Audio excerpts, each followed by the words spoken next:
Hello friends, ફરી એકવાર અમારી યુટ્યુબ ચેનલમાં આપ સર્વેનું સ્વાગત છે. આપણે ધોરણ 12 ઇકોનોમિક્સમાં પહેલું ચેપ્ટર અર્થશાસ્ત્રમાં આલેખ ભણવાની શરૂઆત કરી હતી. એમાં એક ટોપિક પત્યો હતો, જે હતો આકૃતિ એટલે શું, આલેખ એટલે શું અને આકૃતિ અને આલેખ વચ્ચેનો તફાવત. આજે આપણે અર્થશાસ્ત્રમાં આકૃતિ તથા આલેખનું મહત્ત્વ ભણવાનું છે. આપણે આ ચેપ્ટરને કન્ટિન્યુ કરીએ. આપણો બીજો ટોપિક છે અર્થશાસ્ત્રમાં આકૃતિઓ તથા આલેખોનું મહત્ત્વ.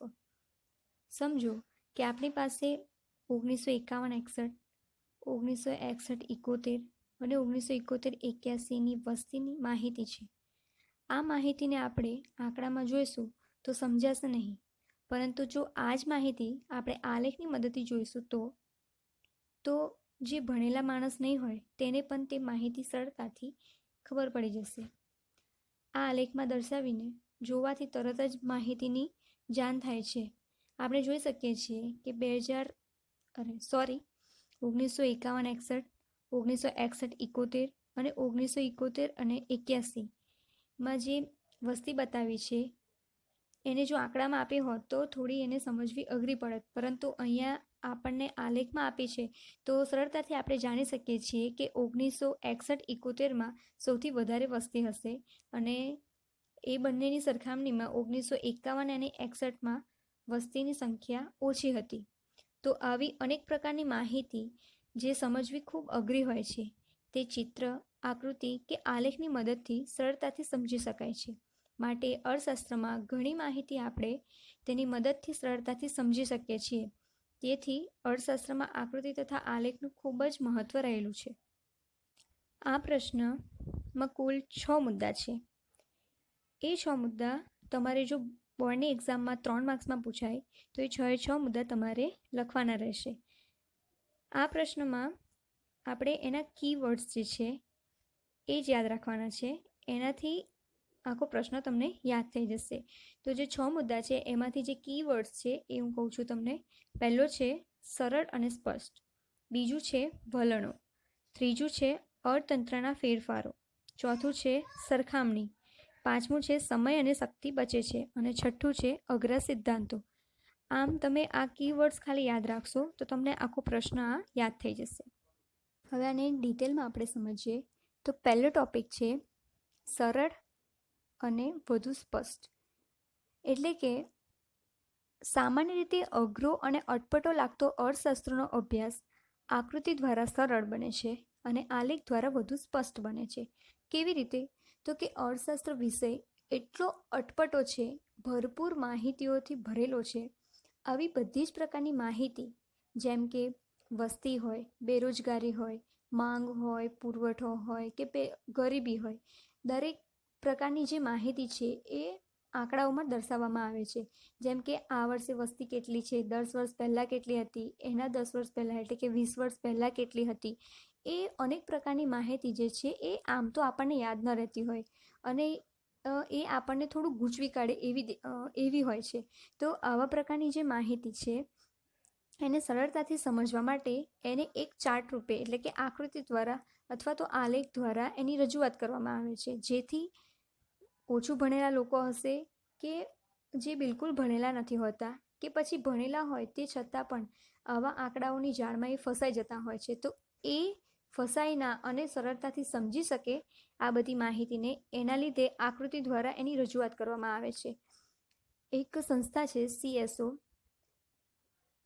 એ સંસ્થા જે દર 10 વર્ષે આની જે વસ્તી ગણતરી કરે છે અને વસ્તી ગણતરીની જે માહિતી છે એ દરેક વ્યક્તિ સુધી પહોંચે એના માટે એ માહિતી આલેખ દ્વારા રજૂ કરે છે, જેથી દરેક વ્યક્તિ એને સરળતાથી સમજી શકે છે.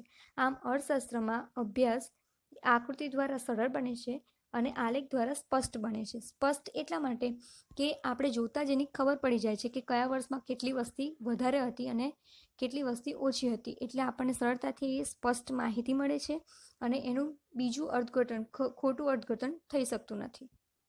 બીજો મુદ્દો છે વલણો. એટલે કે અર્થતંત્રમાં આવતા કેટલાક પરિબળોના જુદા જુદા વર્ષોના વલણો સહેલાઈથી એક જ આકૃતિ અથવા આલેખમાં જોઈ શકાય છે. કેવી રીતે? વલણ એટલે શું? તો કે પરિસ્થિતિ. એટલે જુદા જુદા વર્ષમાં ની જે પરિસ્થિતિ હોય છે એ આકૃતિ દ્વારા સહેલાઈથી જાણી શકાય છે. અહીંયા આલેખમાં દર્શાવ્યું છે કે 1950-51માં વસ્તી, 1961-71ની વસ્તી અને 1971-81ની વસ્તી. તો અહીંયાથી તરત આપણને ખ્યાલ આવે છે કે 1961 અને 71માં વસ્તી ખૂબ જ વધારે હતી, જ્યારે 1951 અને 61માં વસ્તી ઓછી હતી. તો અર્થતંત્રમાં આવતા કેટલાક પરિબળો જુદા જુદા વર્ષના પરિસ્થિતિ સહેલાઈથી આપણે આકૃતિની મદદથી જોઈ શકીએ છીએ. ત્રીજું છે અર્થતંત્રના ફેરફારો. એટલે અર્થતંત્રના વિવિધ ક્ષેત્રોમાં થતા ફેરફારો પણ સહેલાઈથી સમજી શકાય છે. તો અર્થતંત્રમાં આપણને થશે કે ક્ષેત્રો કેટલા હોય? તો ક્ષેત્રો 3 પ્રકારના છે: ખેતી, ઉદ્યોગ અને સેવા. તો આવા ત્રણેય ક્ષેત્રોમાં જે પણ ફેરફાર થાય એ આલેખની મદદથી સરળતાથી સમજી શકીએ છીએ. જેમ કે માંગમાં, આવકમાં, તેજીમાં, મંદીમાં કે પછી ખેતીના કોઈ વસ્તુની માંગમાં હોય.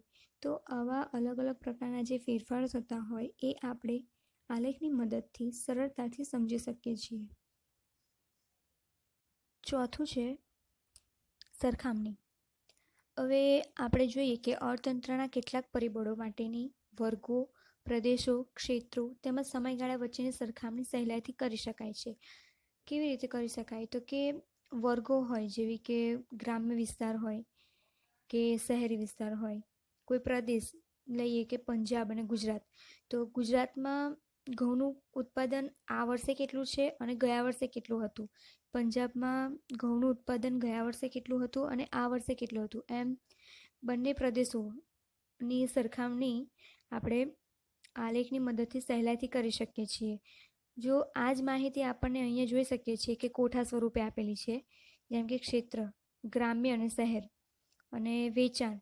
તો કે જાન્યુઆરી-ફેબ્રુઆરીમાં ગ્રામ્ય ક્ષેત્રમાં 30 ક્વિન્ટલનું વેચાણ હતું, જ્યારે શહેરમાં 40 ક્વિન્ટલ. એવી રીતે માર્ચ-એપ્રિલમાં 35 અને 80, મે-જૂનમાં 40 અને 70, જુલાઈ-ઓગસ્ટમાં 20 અને 30, સપ્ટેમ્બર-ઓક્ટોબરમાં 35 અને 50, નવેમ્બર-ડિસેમ્બરમાં 40 અને 80.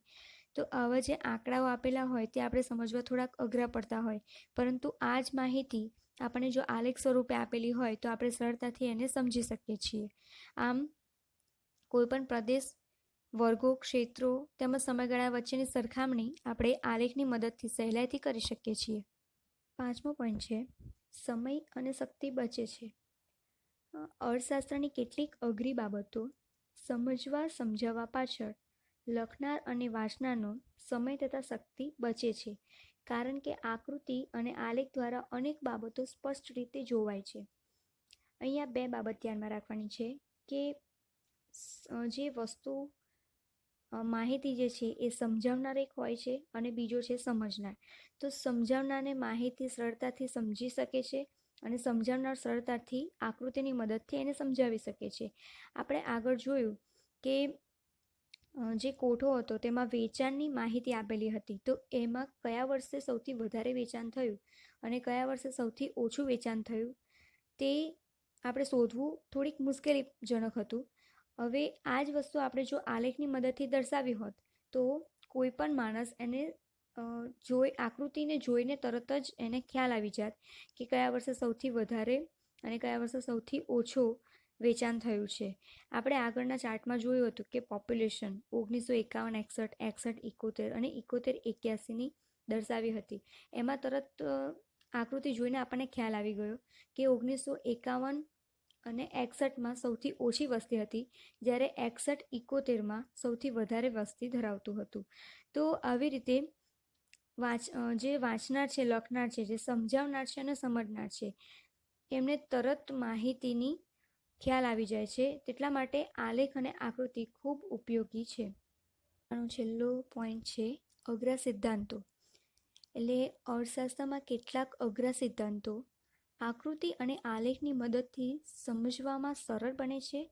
જેમ કે માંગ અને પુરવઠાનો નિયમ હતો. આપણે આગળ 11મા ધોરણમાં ભણી ગયા કે માંગનો નિયમ અને પુરવઠાનો નિયમ. એમાં થિયરી આવતી હતી કે અન્ય પરિબળો યથાવત રહે તો કિંમતમાં વધારો થતાં માંગમાં ઘટાડો થાય છે અને કિંમતમાં ઘટાડો થતાં માંગ થાય છે અને કિંમતમાં ઘટાડો થતાં માંગમાં વધારો થાય છે.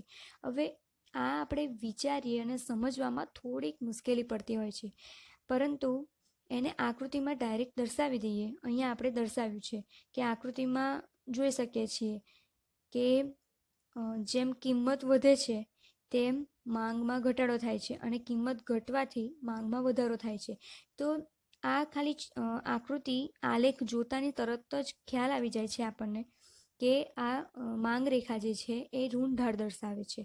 એવી જ રીતે પુરવઠાનો નિયમ, તો એને પણ સમજવો શબ્દોમાં અઘરો છે, પરંતુ જો એને આલેખ આકૃતિમાં દર્શાવવામાં આવે તો સરળતાથી આપણે સમજી શકીએ છીએ કે જ્યારે કિંમત વધે ત્યારે પુરવઠો વધે છે, કિંમત ઘટે ત્યારે પુરવઠો ઘટે છે.